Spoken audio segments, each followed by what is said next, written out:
Continue to watch this. Okay, welcome. We are on record. This is our Mentoring Stewards call, our community coherence call, and hopefully we'll be able to talk a little bit about coherence in a second as well.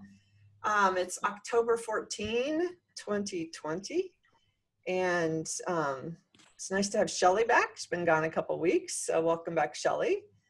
And Nahid has been gone in Hawaii and haven't seen her around here. I don't think on the Mentoring Stewards call for a couple weeks either. So welcome back, Nahid.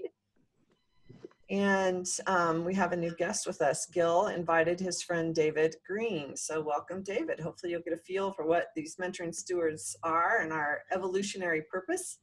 And yeah, we're going to talk about evolutionary purpose today. So with that, I've asked Shelly to do our heart resonance. So Shelly. Hi everyone, so nice to be back and seeing your beautiful faces and smiles and your radiant hearts. So I just want to read this into the field and invite, and I'll just move into the heart resonance attunement, intunement very gently from there. Just that opportunity where we just come in and really feel the field. So you're welcome to close your eyes or open your eyes, but this was really beautiful and it's written really well and it really describes who we are as a collective and as a community.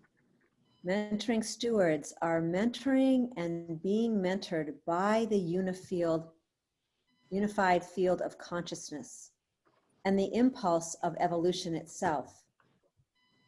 Grounded in unitive consciousness and expressing our inherent wholeness, we are stewards of conscious evolution, actualizing personal, cultural, and planetary healing, whole systems health, and a whole world view. We establish heart resonance and greater coherence for the good of the whole. So with that, I just invite everyone to come in and come inside yourself to begin with, and just connecting with your breath, that in-breath of information, of connection, of joy. And this morning, beginning with gratitude. And really gratitude for how you're individually showing up. So you're breathing that in and allowing that to completely fill that rose chamber of your heart. That you matter. And that together as a collective, we all matter. And just breathing and allowing that exhale, yes, as a release, but as a greater radiant vibrational frequency of what we're describing here as this home frequency, this setting the field of coherence that we'll speak to today. I'm just inviting everyone to put yourselves on mute if you've got a lot going on behind you. And within that gratitude, expanding it, feeling that radiance, that rippling, moving out to this collective here today, just for this bond, this intimate bond that the field itself, just like when a plant is being nurtured, it's being fed and fueled by the sun, by the elements, by the water, by the earth, the soil in which it grows. And allowing that gratitude to expand to the mother, to the earth, for she's listening. And just allowing a settling into your own inner moccasins, just letting your feet just feel that substance and that substantiation that happens when we allow ourselves to ground. And we feel that creative force of life, that impulse of evolution moving through us, guiding us. new ideas, new information, new expressions.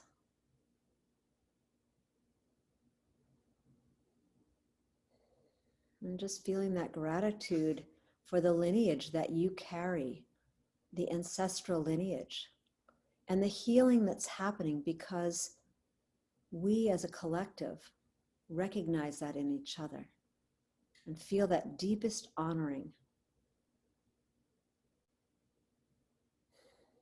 that deepest respect for all relations.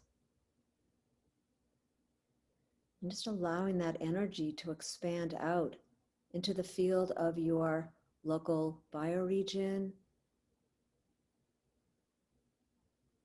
your community, and just feeling that love, feeling that sensate experience of relationship to the whole. And our greater, we say humanity, but human unity, because everything else is harmonic unto itself. It's moving, but it's us together as a community coming together to create that greater unity, that greater unified force.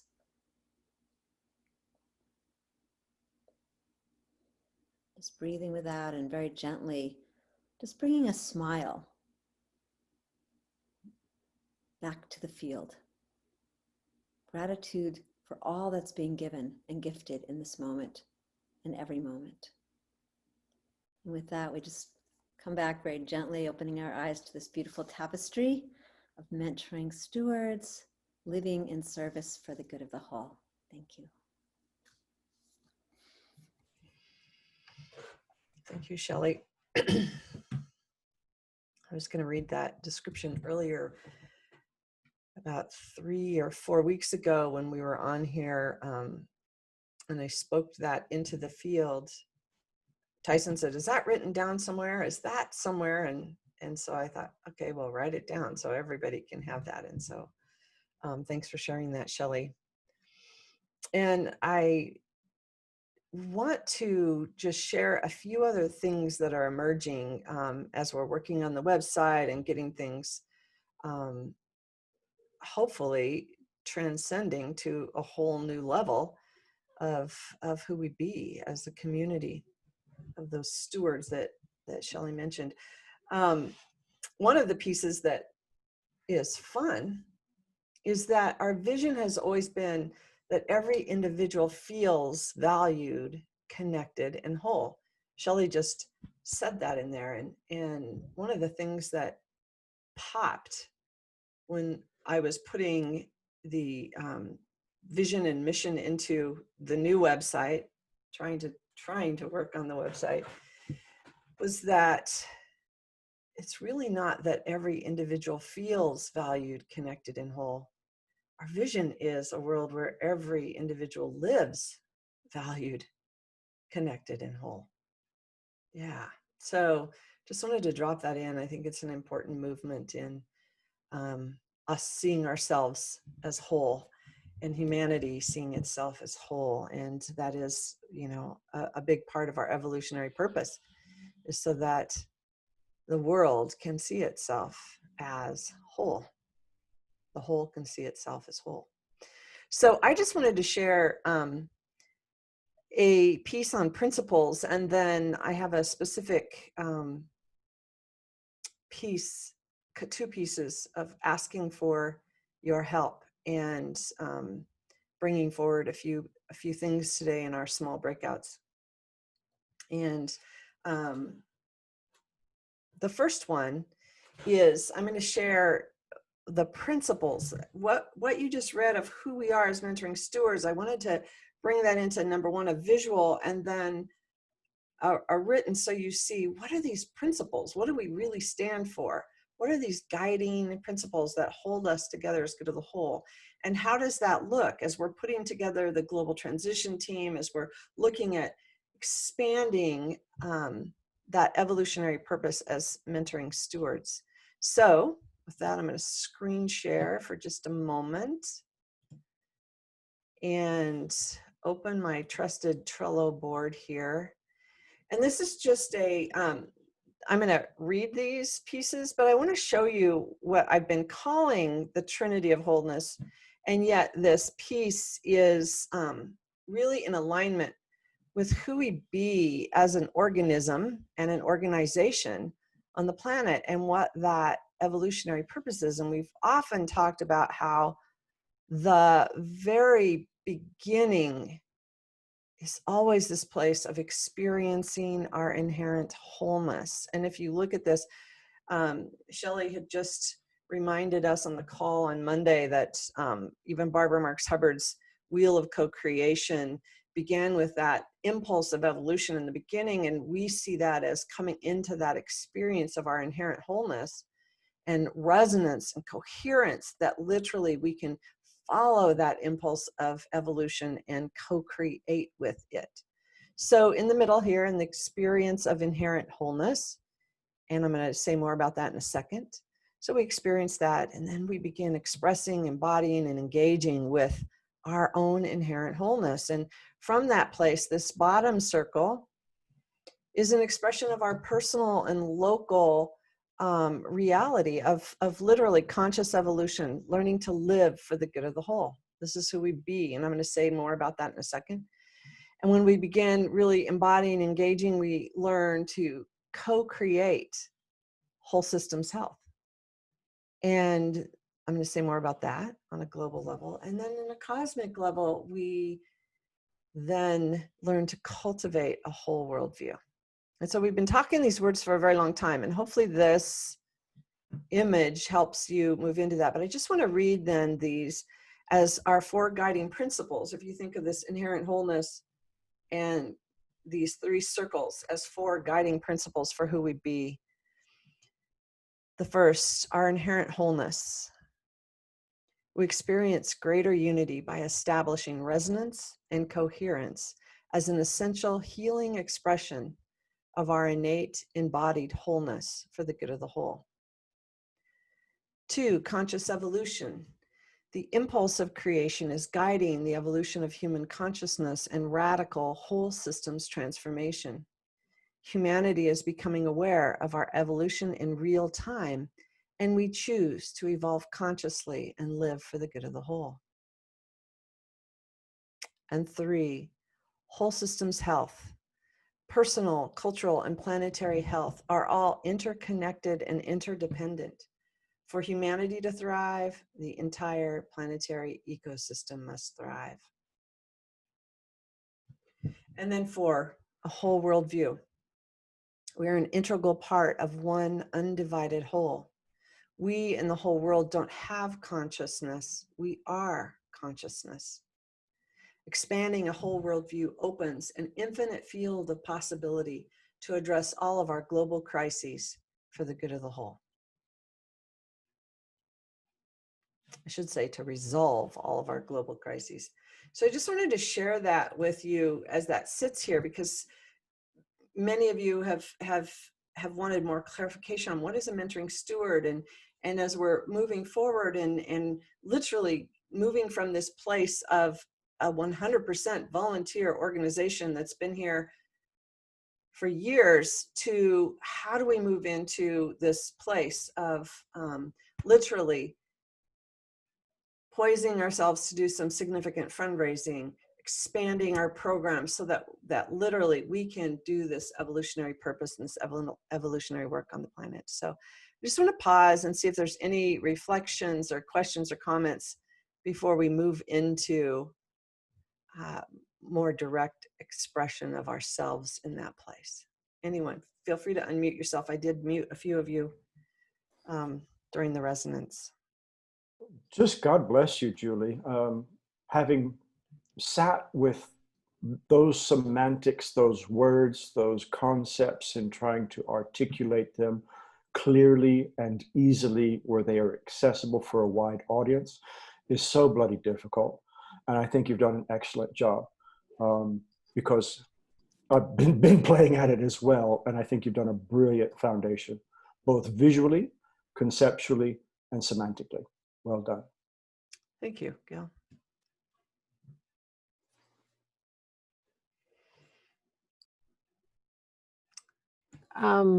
I just wanted to comment that isn't the whole worldview piece foundational to the whole thing? All of it's foundational to the whole thing. Yeah, yeah, absolutely. None of it's inseparable.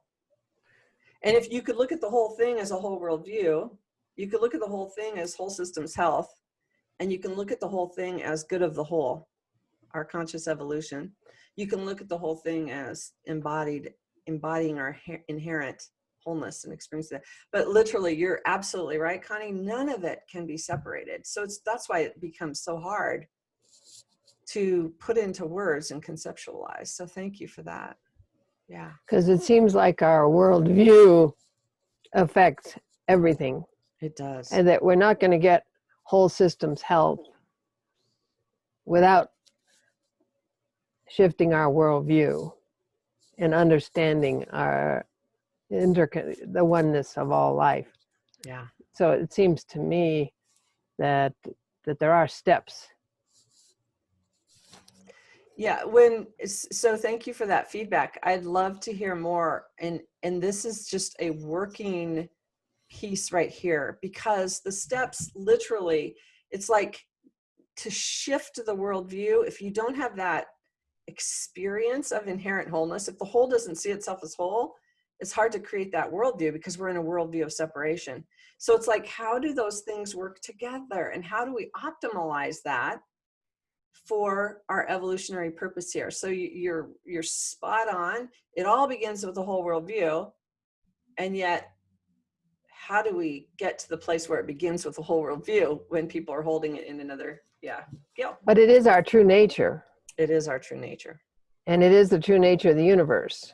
It is the true nature of the universe. So it's not something we have to impose on anyone. It has to do with us awakening to our true nature and the true nature of the universe. Exactly. It is the awakening. Yeah, exactly. Connie, I fully agree with you. And thank you for sending me your PDFs, because I have also been looking at how you guys have been articulating this. And I think it's and. I think that those of us who have studied it and really immersed ourselves, like yourself and me and Julie, et cetera, we understand that. I think what's beautiful, the way it's presented here, is not everyone comes to it from that starting point or from that linear fashion. And what I really think is crucially important in what you've done graphically here is it's round, it's not linear, because the reality is not linear. And so I kind of hear you asking to how we can help people move in a linear fashion. And for some people that will be important and vital, and we should offer that. And I think that other people won't resonate that way, or won't land that way, or won't awaken that way. And the more entry points we can offer, which is what I see the series of circles offering, allows us to be open and engage a greater panoply of people from different points of experience and perspective to lead them to an expanded worldview. I'd just like to add something that the way that I saw it, and just so everyone knows, I need to leave in about 5 minutes. So if I pop off, it's not because I don't love you. It just means I just have to go somewhere else. So the way that I experience that is more like a toroidal field, that it's a movie. There's nothing static. We're only seeing it in a linear way. And that if you can imagine that toroidal field, that these are spheres of wholeness and they're interacting with each other and they're alive. And I think that's the beauty of the experience of, you know, what we're becoming more conscious of, if we're talking about conscious evolution, is that these are spheres of wholeness and they're interacting and they're moving, and to really open ourselves to experience and feel that as a movement, less as a static graphic, but as a total movement of wholeness. And those interconnecting pieces are those Vesica Pisces, where they interconnect, and where we as whole beings are the living models of that. So just want to drop that in, and I think it's great. Thanks, Shelley.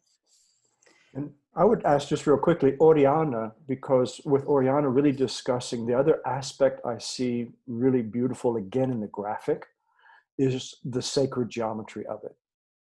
And also having just come back again from Europe and steeped myself into the last 1,000 years of visual identity around our belief systems, you know, how powerful still those interlocking circles are and 1,000 years later. So I just don't know, Oriana, do you have any impressions just on either the words or the graphics that Julie's shown? I would just actually follow what Shelley was saying, actually, that it is indeed the toroid, the whole movement, encapsulating the movement of what we're doing and being in that still point simultaneously to bring it balance is really what, for me, that good of the whole is how do we bring balance to this dynamic movement that's got a lot of moving parts and everybody wants to do something and it's got to go some way and everything needs to be fixed at once and how we're going to do all of this, and to really feel that balance of the future that we're bringing in is that moment that we are bringing in the future as that moment of our possibility that becomes the probable. That said anything. Yeah. Thank you. Well, I want to do two things. We're going to break out into some small groups in a moment, but I want to take a pause here and have you grab a piece of paper or if you want to dictate on your phone because you'll be on mute, or if you're in front of a typewriter. I just want us to take 3 minutes. And from this place of looking at our evolutionary purpose and what you saw in those spheres that we were talking about, that toroidal field of this movement of really helping the whole see itself as whole, and then coming from that place, when you see those areas, what specific topics or people or lessons, or just use your imagination. If we were providing support and resources and tools, so that's education, that's a lot of things, to others about this, what would we need to teach? What would we need to bring? What are other resources? What are other books? What are other authors? What are other, and just let's take 3 or 4 minutes and just brainstorm yourself, making that list. Like I'm going to bring in for our breakouts a statement from Bruce Lipton from yesterday. Bruce is a resource. What are those resources? What are those topics? What do we want to learn? What do we want to share? What's in the evolutionary toolbox? And I'm going to ask you to share that with us by snap a picture of it today and send it to support a good of the whole, or copy paste, put it in the chat, or whatever, send an email. I really want us to just grab that. So let's just take a few minutes of silence. We've been warmed up to this. We've seen this. We're feeling it. What are those pieces of this that really need to be communicated, shared, taught, held? Who are they? What are they? Who, what, when, where, why? Jules, can you put the graphic back up on the screen? Sure. Thank you.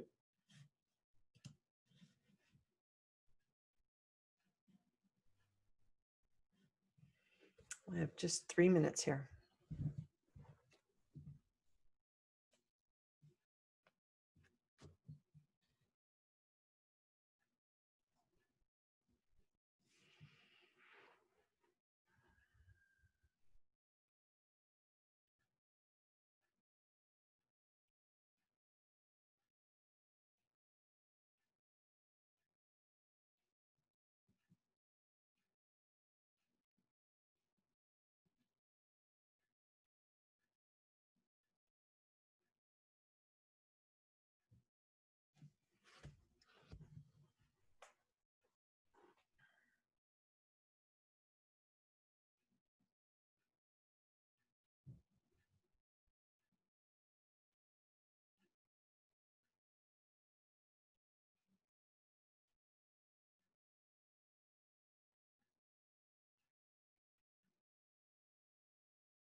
Just 30 more seconds.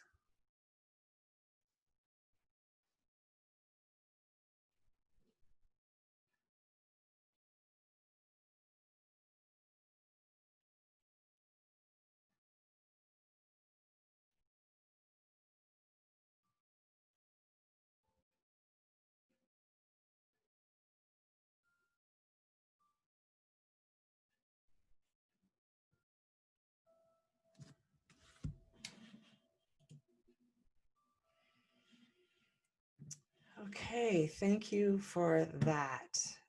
Thank you for putting your energy and your wisdom in this place and sharing. We're going to break out into small groups. And before we do, before I introduce that, I just want to invite David to come in. And David, if you want to give us like the 1 minute elevator speech of who you are and your business card, let us know who you are. And then you'll have a little bit of time in our small groups to get to know people just a little bit better. Sure. Well, I've done a whole variety of things and I'm not sure exactly where I'm going, but it sounds like the reason Gil thought to invite me is because my interest is very much the same as all of yours, in that I want to take all the different studying Beautiful. and work experience and try and figure out how to make a better society by helping people change their perspective and seeing things in a different, more whole systems point of view, and how we can move people out of silos and more into collaboration, either as individuals in groups like this or between groups, and how groups can collaborate better. So, my experience in nonprofits has been there's a lot of silo work amongst them, and just, I think if we're going to have real large systemic change, we have to teach people how to collaborate.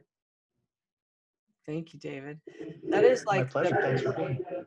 the perfect introduction to our small group. And look, we have such a small group anyway in this moment. I'm kind of not wanting to break us out, but I think I'm going to break us into 3s or 4s. Let's break us into 4 groups. So I want to read something from Bruce Lipton.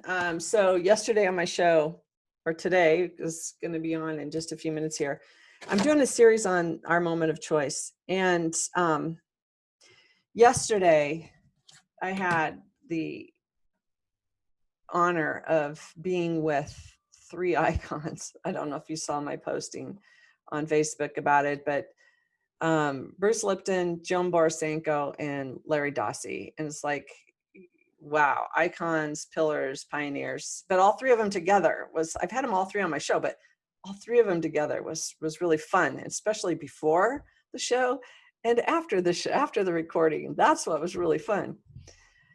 So, but I want to read this piece to you because to me, in prepping for the show, this one statement gave legitimate evolutionary purpose to who we be and what we are. And David talking about collaboration. And we've talked a lot about the network of networks, and everyone's trying to build the network of networks and how do we collaborate. And what we've seen so far in 2020 is a lot of people coming together in evolutionary purpose with beautiful initiatives, activities. September, the whole month was this incredible coming together, but it lacked this coherence and evolutionary purpose to pull us forward through it. And so everybody's like, oh, let's build the network of network. I'm building the network of network. We're building, and so many different people are saying the network of networks. And we've all been working on the network of networks. So why and how? And we've all heard Barbara Marx Hubbard say, building islands in a sea of coherence shifts the organism to a higher order. That's that concept. Yes, islands of coherence shifts into a higher order, shifts us. But what does that mean? So Bruce Bruce wrote in this book, in his little chapter, the title of his chapter is Conscious Evolution, a Theory We Can Thrive With. And this was written by evolutionary leaders, like lots and lots and lots of them. But the thing that he did, he brought in John Baptiste de Lamarck, who in 1809 wrote about conscious evolution. 1809. John Baptiste de Lamarck in 1809 wrote about conscious evolution. And a cool blueprint. So I need to clarify this with Bruce, and I will, because I want to know if this next part is from John Baptiste or if this next part is Bruce synthesizing evolution. But I want to read this to you. Phase 1, phase 2 of evolution. And this is going to be the topic of our small groups here. Analysis of the development of the cell membrane as the primal nervous system has revealed, as just outlined, a previously unobserved repetitive pattern of evolution with 2 phases. Phase 1 starts with the origin of a new organism and proceeds to create the most conscious version of that organism. I'm going to read that again. Phase 1 starts with the origin of a new organism and proceeds to create the most conscious version of that organism. This phase ends when physical limitations prevent further enhancement of the organism's nervous system. Okay, so evolution is like creating the most conscious version of an organism, and then it reaches its maximum capacity of that nervous system, and phase 1 stops.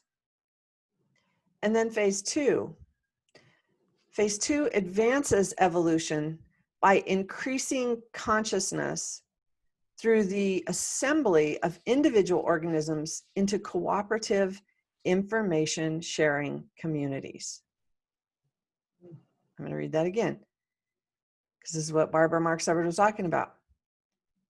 Phase 2 advances evolution by increasing consciousness through the assembly of individual organisms into cooperative information sharing communities. This phase ends when the most conscious communal organization transforms into a new organism. The presence of a new organism initiates the repeat of phase 1, this time expressing a higher level of evolution. So this is a quote from him. So I'm going to go look that up, or I'm going to call him and ask him, because I really do want to share. Let me see if I can look for the source of where it came from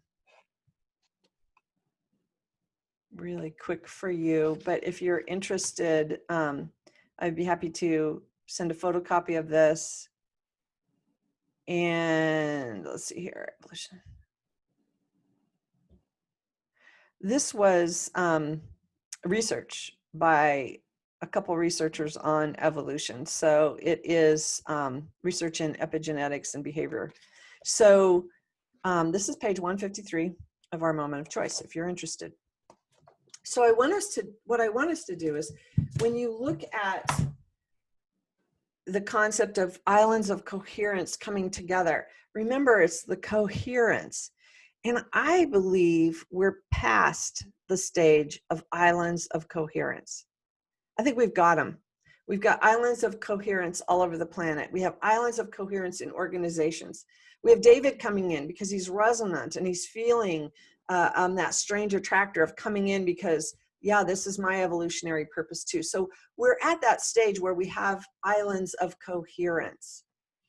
And now to jump the system to a higher order, we create that weaving of those islands. It's like, how do we bring that wholeness in? How do we create coherence within the coherence? And so I just want to bring that as a question today to us to muse on and spend 15, 20 minutes in our small groups really looking at, what does this mean to really bring the groups together to share information versus the individual expanding awareness until the central nervous system can't, and then the groups coming in It's a really beautiful way of looking at, that's how nature does it. We see that in superorganisms. We see it in so many different ways. So how can we as humanity, what do we need to really formalize this next step of evolution? What do we need? Better communication systems, better, what do we need? And that's the question to just take in. Number one, how does this feel to just hear this, be in it? What is your reaction? But number two is what do we need to really create that phase two of humanity's evolution on the planet? And I say that by, again, trusting that impulse of evolution, because I trust the impulse of evolution is guiding us right now in this moment too. So I'm going to break us into 4 groups, and then we'll come back out and share. So I got to figure out how to do this. Linda's the one who does it really well for me the last time. Okay, assign participants. Here we go. All right, we'll see you back here. Grace, did you want to say something, or you're just unmuted? Nope. Welcome back. We lost you there for a minute. So I am Just a going real to, quick, if it's 43 minutes until 03, 20 minutes. yeah, it's going to be 20 minutes, and we do go till quarter after. This is a 75-minute call. So we'll break into 4 groups and be back here in 20 minutes.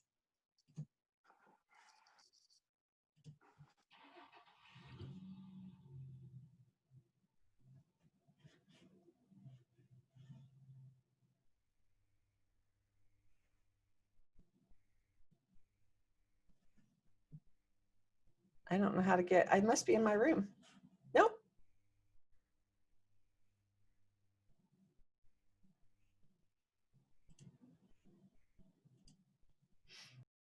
There it comes, Sharon Hardy. Oh, Oh, yeah. and here's Julie. All right. Hello. Hello. So hello. Okay, got the timer on. I don't know how to do this part. So hi guys. Hi. Hey. Can I say we just sit that question, because you laid it out and I'm in it and I don't really want to get out of it. Could we just go right into a minute or two of quiet around that? Because you gave us a fat one, girl. Sure. Let's do it. I'm game. Are you game, Sharon? Yeah, absolutely. Okay. Absolutely.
All right. You got your ideas down, Gil? Some of them. It's an exciting question, Julie. Yeah, no, it was helpful, and thank you, because you took us right there, and I didn't want to lose that Good.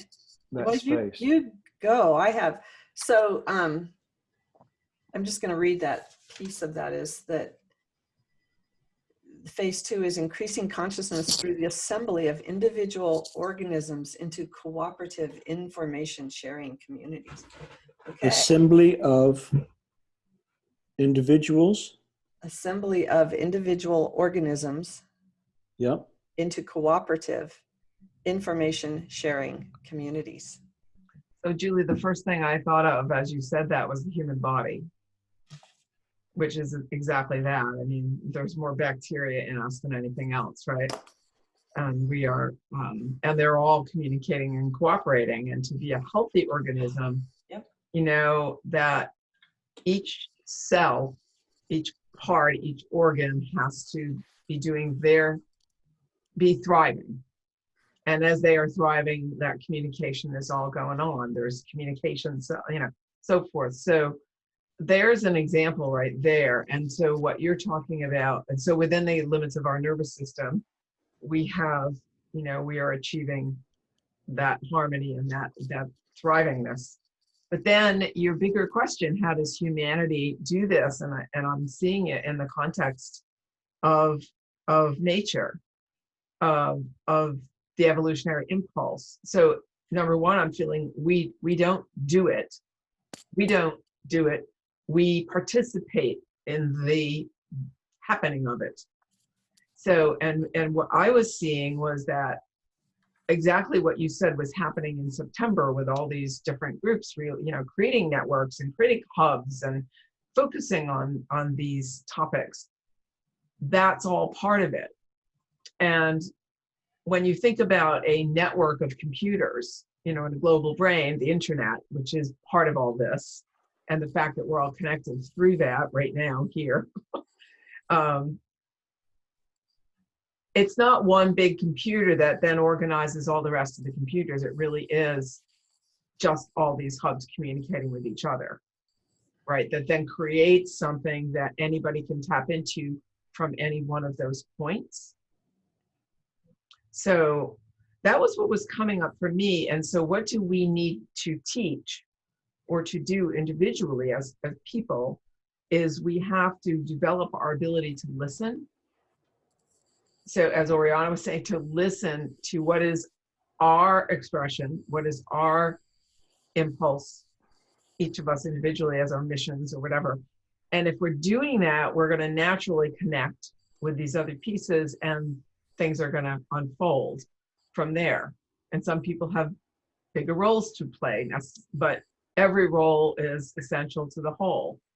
If you're, you know, so that was what was upcoming for me.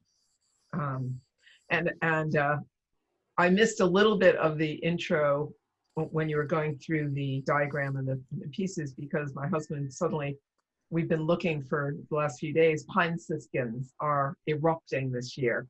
What are? Pine siskins are a bird that don't normally come down to where we live in New Jersey. They're northern, they stay in Maine, you know, and that's part of migration. There are eruptions, certain years, certain birds erupt south. And we've been hearing about them and they showed up today on our feeder right during this call. Does that mean we're going to have a really cold winter there? No, it means that the cycle, they listen, and in their worlds, certain trees, certain years will produce more or less of what they need. So, and depending on, you know, it's like an ebb and a flow, every maybe 3, 4, 10 years, this is an actual cycle. okay. So, and they just listen and they just do it. You know? I'm very into birds and migration is right now, so I'm very attuned to the natural world through migration. And so we're very excited to see the systems today. And that's just another reminder of this all happening around us. The monarch migration is heavy on right now. We saw them all over the place in Cape May this weekend. So let me hear what you guys had to think. That's kind of where my brain went. Well, if I can take it on, because thank you, Sharon. And the birds added an important piece as well. I got the same. It's like, we don't do it. It's not something you can do. That I got as well. And to your point about the birds, what I did get, and Julie, you know, you're gonna not be surprised, is we do it through this global public service campaign. And that is to pull the bass line, get somebody on the bass. When knowing that frequency and resonance is what the field is, emanates and responds to, that's where I see more an understanding of what a public service campaign would do, is create through art and media, resonating through our culture, resonating through our music, stories, films, expressions, that resonance, such that each and every island can create its own connection to it, can use the bass line, can create its own music from that pulse, from that heartbeat. This is where Oriana, you know, very focused on the singular. When we say it's through the heart, what does that bloody mean? Well, it's in the lower right ventricle, and that's where the heartbeat is, and it's that the tension, you know, that, as Jude Curvin says, you know, the first 350,000 years after the big breath, there was no light or sound, and it was the sound that's finally created that pulse, and that is that pulse that originates everything. It is that heartbeat that da da da da da da da da da. And so I just get that, no, we can't do it. You know, it's not something to be done. It's something, you know, just as we were sung into existence, we have to sing that harmony into resonance that connects each and all and everyone. And if we can just focus on generating and emanating and radiating that love frequency, that heart frequency, which we have to better understand and explore, and da, da, da, da. But that, Julie, is what I keep getting, you know, the public service campaign came right to me in whatever shape or form that would be. However, that would be its function and purpose and essence. Yeah, thank you. I think these are all important pieces, and I think that that piece, so when I'm processing and listening to you, is that I remember probably 7 years ago, Charles Eisenstein said to me, we don't create a movement, the movement creates us. And I've said that so many times to people who are like, we're going to create a movement. And then now it's all their marketing stuff, even small little things like how you eat. Like this one woman is like, calls her, she has a name for her program, and we're creating a movement so everybody can have this lifestyle of, you know, it's like, okay, we're creating a movement. But increasing consciousness through the assembly of individual organisms into cooperative information sharing communities, we can listen to the impulse of evolution in us and be that. The impulse has to do the work. Evolution has to do the work. The awareness and the consciousness and the expansion is within each and every individual. Just like when Connie said, no, wait a minute, isn't it all a whole worldview? It's like, yes, it is. So we educate, train, and prepare individuals, and we support and uplift them so that they can feel that their work is held, and we have that, and we expand that awareness in other ways. But so when I go, okay, if conscious evolution is our invitation to participate, it's not creating artificial intelligence. It's not science. It's not narcissism and ego that says, we want to move from here to here and you better do it our way, so we're going to create the systems and structures that get us there. It really is, as we expand our own awareness as humans now, we can increase our consciousness, which Barbara Marx Hubbard, Catherine Roski, and Carolyn Anderson have called co-creation. It's like when we come together in this place, really in tune to this impulse of creation that's moving through us, and we're all in that place, we could create not synergy greater than the sum of our parts, but literally brand new and jump it to a higher order. So can we? And I'm going, yeah, we can increase consciousness through the assembly of individual organisms. We're demonstrating it right now. We're an assembly of individual organisms, and we are cooperating and information sharing. So we are a cooperative information sharing community. That's who we are. And what I just did was I brought in more information from someone else, because we're an information sharing community. And the more we share and the more we follow in that format and those guiding principles, we do resonate out, and we will jump the entire system to a higher order. I believe that. So I'm thinking about single cell organisms, and I'm thinking about organisms that were in the water that jump to land, like they had to develop lungs and they had to be able to breathe. And when I think about that, I'm just thinking of the individual expanding. We say that the environment has a big deal with evolution, that we outgrow our environment, and then the individual within the environment jumps to the higher order. But with this, it's saying we need to information share. So before the first person leapt, I'm just going to say persons, they were amoebas and they were whatever, but before the first person leapt, the whole community's back here information sharing, saying, it's okay, we're good, and we've got your back, and here we are, and we're all going to follow, but someone's got to go first. And boom, they jump to land, and lungs breathe, and there's a whole new world opportunity. And then it's like the 20th monkey. The information sharing says, hey, it's okay, it's safe, I didn't perish. Okay, here we go, So I'm really digging this idea. I'm like really excited about it. But anyway, that's my response. That's my reflections in this moment. And we have about 5 more minutes. So quick interjection. On the west coast of Ireland, Jude has taken photos and pointed me to, is some of the understanding of the fossils of the first creatures that came out of the sea. FYI. I think they're 350 or 80 million years old. But so that could be a nice visual marker for what you're saying. Wow, that's cool. B, I really like what you said about pulling from that larger, more complex concept definition, info sharing community. Because certainly that reflects my essence and what I experience with all of you and what I love with all of you. Because as pioneers, yes, we want to lift every stone and try and figure it out, and it's hard work and not many people do it. And then the joy to share it. And I think that is a democratic, a fair way of saying, no, we share info. We're an open info sharing that people can do, and it's different from what we're doing now.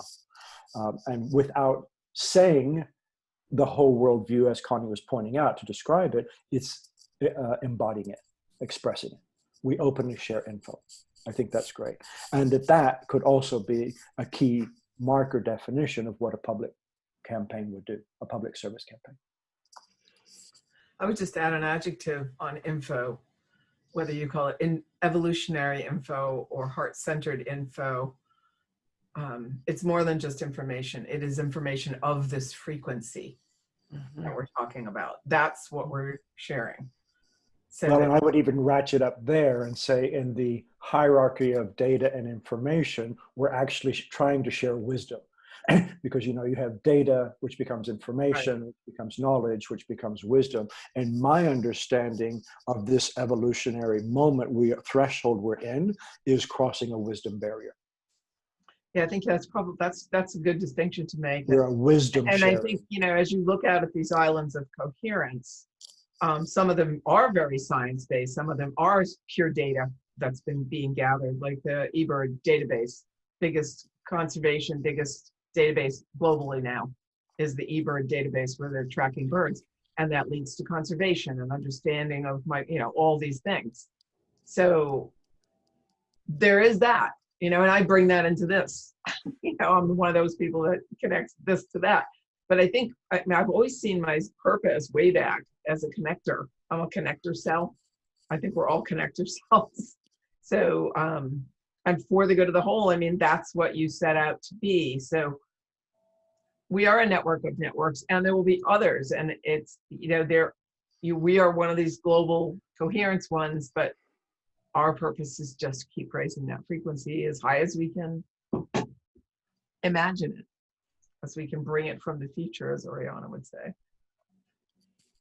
So many beautiful pieces. And you know what, with the information overload that's out here in the world, it's impossible to take in more than a certain amount of information, which is why we have to trust the process, that we simply go, and Julie, you've been doing this forever, for the highest quality information you can find and putting it out there, and then you trust the process that the right people will hear it, find it, use it, expand it, bring their own piece to it. And not contribute noise. Yeah, no, there's very little noise. I haven't found much noise at all in this network. This particular one. But I've been amazed. It's like in my local world, I have now found this with the Unitarians, the Unitarian Universalists. They live in that frequency. They are operating from that frequency. Tonight there's a reparations and reconciliation forum where they brought a whole bunch of other things. There's a lot going on.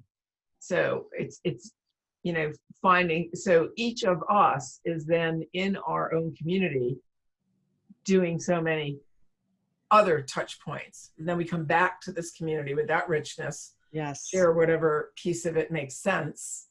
Marion, we were on a call, the Revolutionary Agreement Roundtable was last night. So check what's going on with what they're doing in Hawaii, etc. Okay, I got to hit close room for all, guys. I love you. I Please share saved the this. last mushy blueberry for you, Julie. Yay! See it? What is there stuck? I'm going to see if it's sweet or not. I'll let you know. Okay, let me know.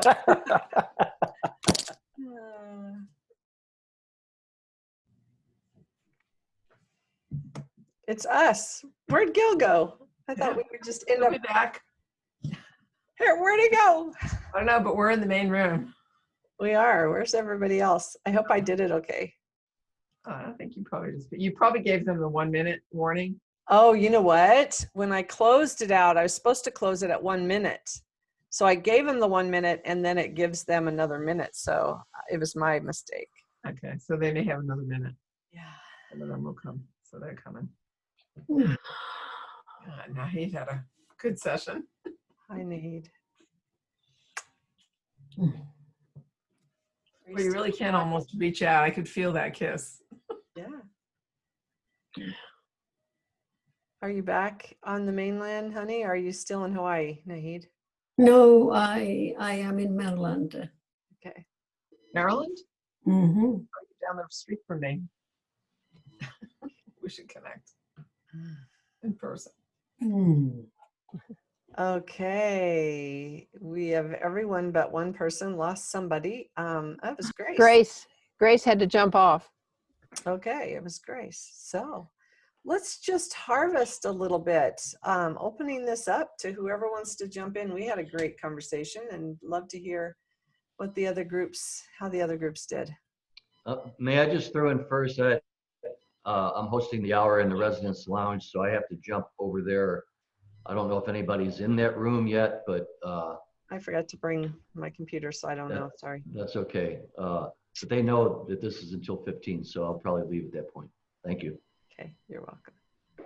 Well, I'll speak about our group because Mr. David Green is the man on the subject of bringing groups. He's been doing a tremendous, I can let him speak for himself. Why don't I just let him speak for himself? But he is like a total synergistic, synchronistic, amazing situation that he's with us. So David, why don't you just speak for yourself, sir? Sure. Now I'm a little nervous, but No pressure. Yeah, I actually looked up the definition of coherence because I wanted to be a little more solid on what we were talking about. And I was talking about becoming united in principles, relationships, and interests, and that makes sense with the phase 1 and phase 2 that you were talking about. And so I just shared that a lot of the work I've been doing the last couple of years is looking for a group like this that's interested in a network and trying to create the clarity in my mind. So I did a lot of research on hundreds of organizations on the internet. And I found most people's websites and communication really challenging to understand what they were doing and how they were doing it and how I could onboard and participate. So I was just saying that the clarity of communication about how people resonate, how they align, how they join, and how they onboard is really important. That it's not just about communicating out, but also how people receive the communication. Because if people aren't understanding it, then you're not communicating. So. Great, good feedback. If you have any wisdom about what that looks like, bring it on. Bring it back next week. We'd love to hear more because it's an important piece. We've been told that the language alienates, and how do you hold a frequency and allow people to get it without it being this thing that we project onto people, or so it is an important piece, and language is key. So yeah, no, I have a lot more thoughts on it, but I don't want to take up everybody's time now, and hopefully keep coming back and joining and sharing more, and happy to share what I've gleaned so far, and hopefully I'm already learning a lot on this call, so I'm grateful to be here. Great, thanks.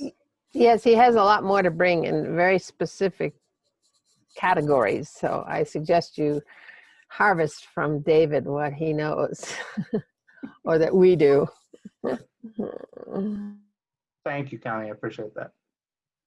So we have about 6 more minutes. Who else wants to jump in? Thank you, David. Thank you, Connie.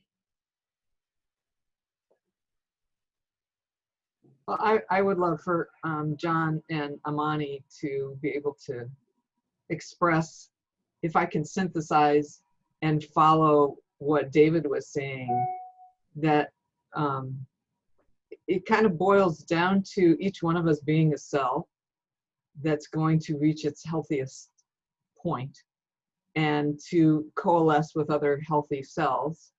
How do we do that is to acknowledge other people right where they are, acknowledge other groups, invite one person at a time into our sphere of influence. And then,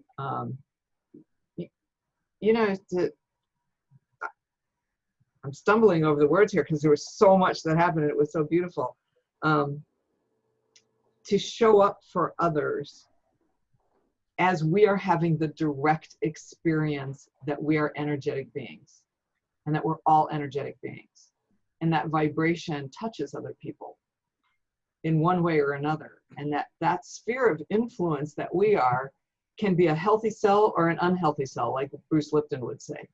So if we're all taking care of ourselves and our cells, we are able to be a greater influence in the larger field for the good of the whole.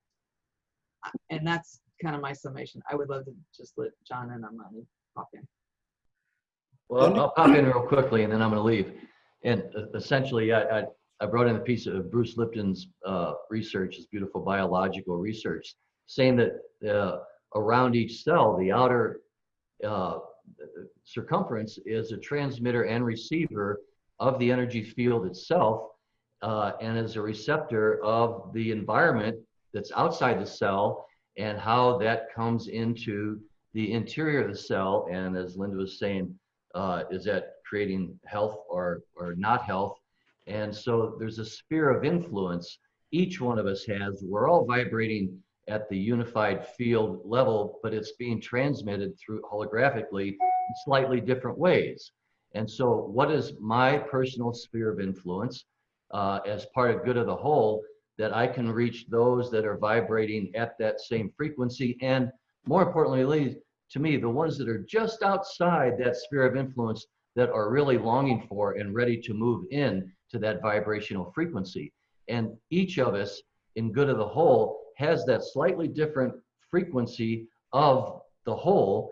And so that if we honor wherever we are moving out into individuals, groups, organizations that are that I research and go, they feel ready. I resonate where they are just, and then that's the population that I can have a sphere of influence with for the resonant field and for the good of the whole. And we each get to do that and then bring that back in to coherence, as you were saying earlier, Shelley. So I'm Julie, I'm sorry.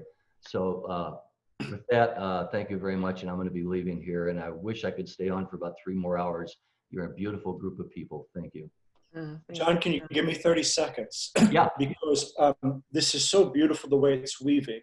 Many of you may recall the movie Thrive 6 years ago, 5 years ago, and they've just released last month, Foster and Kimberly Gamble Thrive On, which is the second one.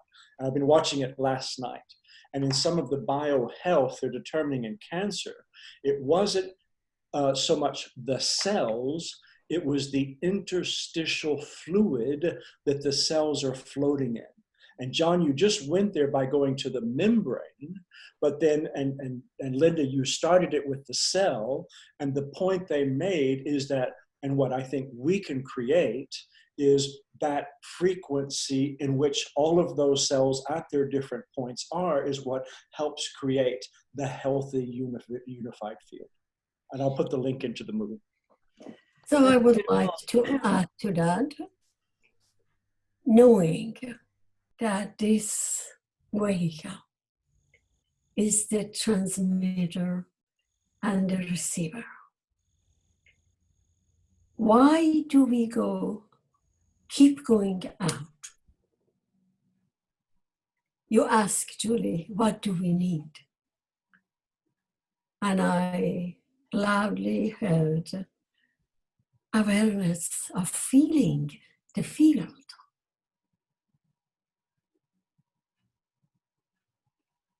I believe those who are showing up in here, at some level, they have this experience within oneself. And this is what has been missing for me for a while. The collaboration and the cooperation, coming together in that coherence.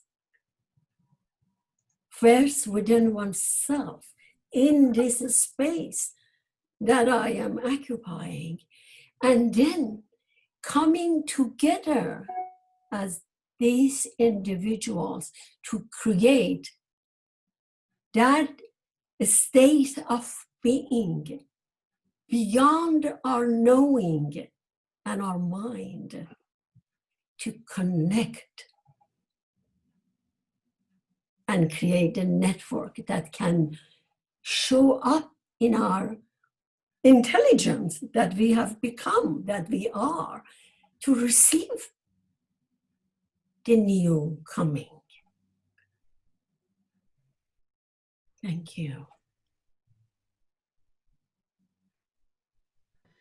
And I would like to add to the conversation that Nahid and Don had, in that this coming together in the heart as the feeling, hearing, conscious organ that it is wisdom in and of itself that is capable of perceiving that which is not yet here, or that subliminal just beyond our knowing, that crystal bell just beyond the audible that rings from the beginning of time, that is the entelechy of evolution. And that evolution is going somewhere. It has an idea. It has a seed within us that we are evolving as a universe. And to be conscious, aware, and aligned with it is to be, as Nahid said, beyond our individuation and responding to that which is calling us forth beyond what we can know. And we come together in that place of holding each other in collaboration and cooperation. As Barbara had always said, that's the next step we come to. But what is the important piece that I feel is this entelechy of evolution. There is a plan. It's beyond what is given to one alone. And yet, when we come together, we begin to resonate and pulse and find and follow its rhythmic, unfurling, unfolding pattern, just as an acorn knows how to be an oak tree. There you go. Thank you, Oriana. I'm going to jump in here because we're out of time, but I do want to just kind of put a bow on this because I think it's an important conversation of one of the things that we hold that is very different is that field of coming into coherence and holding resonance and allowing that to be an attractor field to listen to that evolutionary impulse. Like we're creating the conditions for the evolutionary impulse to come forward, which is who we be.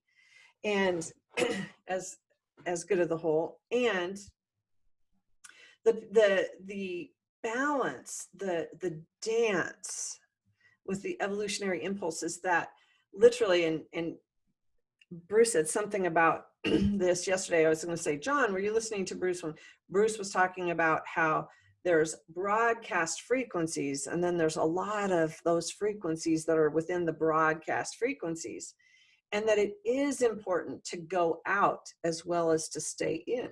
Like we are sending, receiving at the same time, but we do get that impulse out to move us to that next level, to not just stay in this waiting for that. It's like imaginal cells have come together to build organelles. It's like now the communication literally broadcasts out to bring the more disparate energies back together again. And so there is this sense of being fully in this resonance, creating coherence, holding that field, creating the conditions for the impulse of evolution to come forward and broadcasting who we be in that place so that others can remember and come back together again. So it's a really beautiful dance. I'm loving you all. I want to stay here 3 more hours too. And perhaps others can jump over to the connection field and we can carry this on, because bringing this energy and juice in, bye Nahid, love you, is really a good thing. So thanks for joining us, David. Thank you all for being here. It was delightful to be in. Julie, could you just help us understand what the appropriate Zoom link is, should anyone wish to move over to the resonance field? Because Sure. I confess I get a little confused sometimes, and then I try to go to the Trello board, and I know it changes. So I just the Zoom number.